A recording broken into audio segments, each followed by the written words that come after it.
Assalamualaikum. Good morning. My name is Hawa Jane T. Maula. My topic is 1899 Malolos Constitution.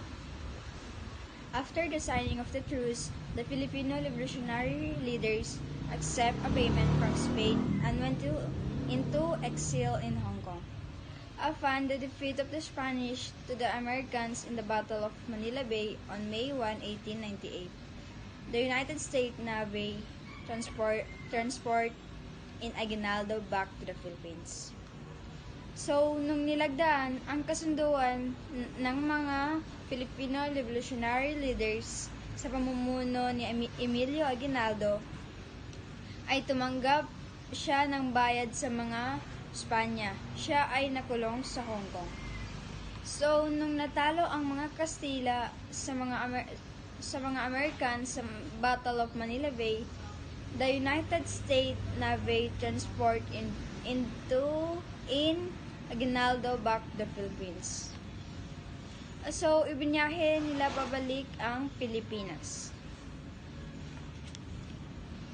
The newly formed Philippine Revolutionary Forces revert to the control of Aguinaldo, and the Philippine Declaration of Independence was issued on June 12, 1898, together with several decrees that formed the First Philippine Republic.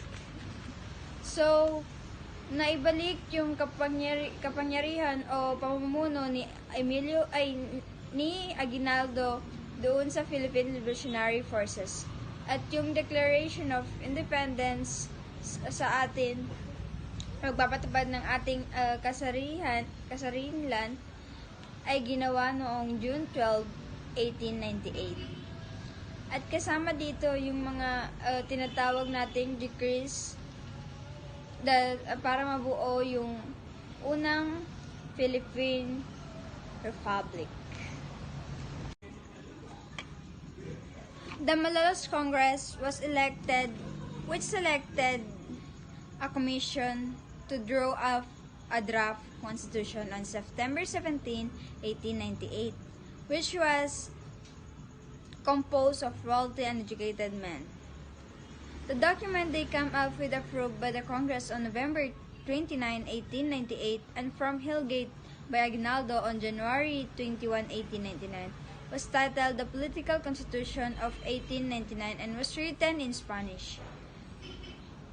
So, nung medyo nakapag-aral na ang mga tao noon, sila yung kilalang tao, sila yung nagtatag ng commission na tinatawag nating Malolos Constitution.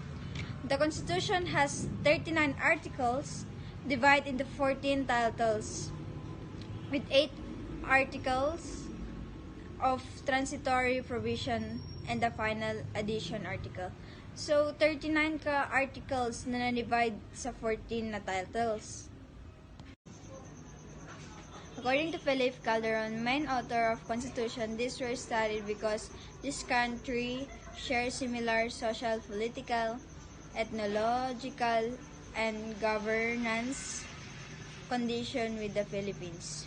So, meron doong kahawig sa Pilipinas itong mga bansang ito in terms of social, political, ethnological, governance condition with the Philippines.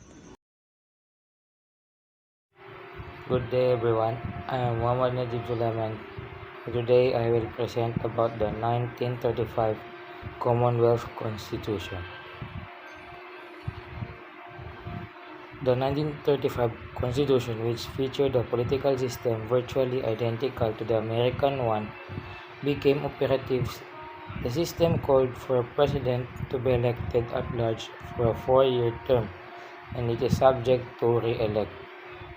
A bicameral Congress and an independent judiciary. So, ang 1935 Constitution daw ay isang political system na kagaya ng system sa Amerika na 4 years lang ang term kapag tumakbo ka sa posisyon ng pagka-presidente.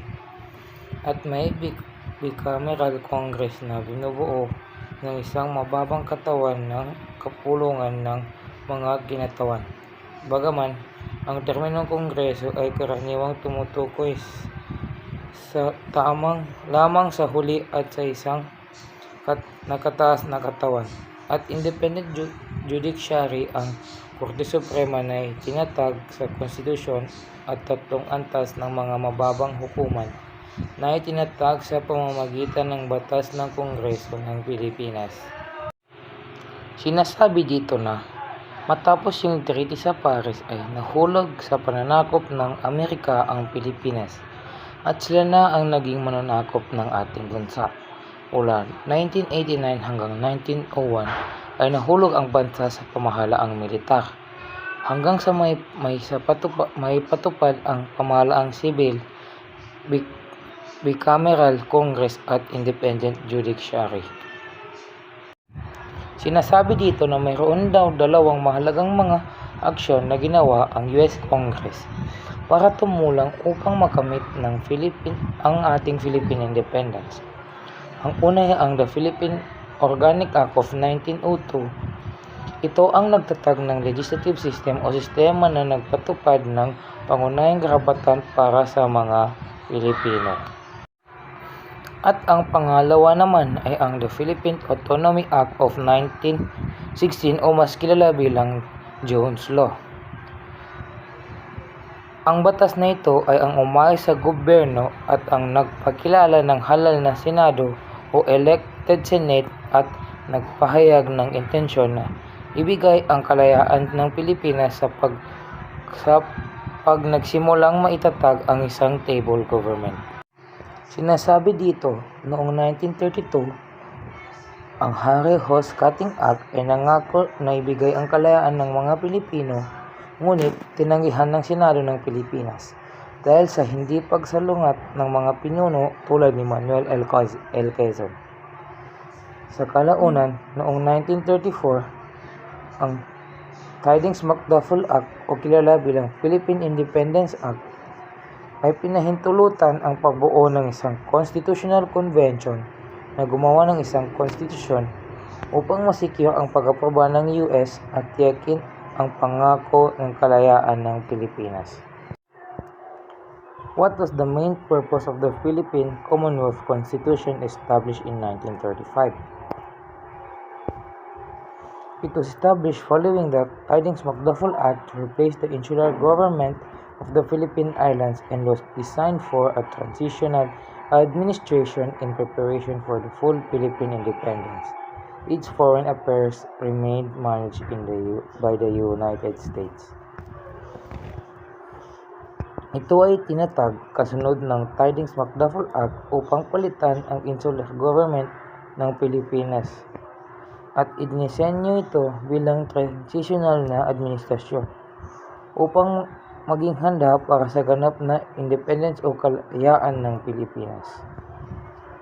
Ang mga gawaing panlabas ay nananatiling pamahalaan ng Estados Unidos. Yun lang po, maraming salamat, thank you.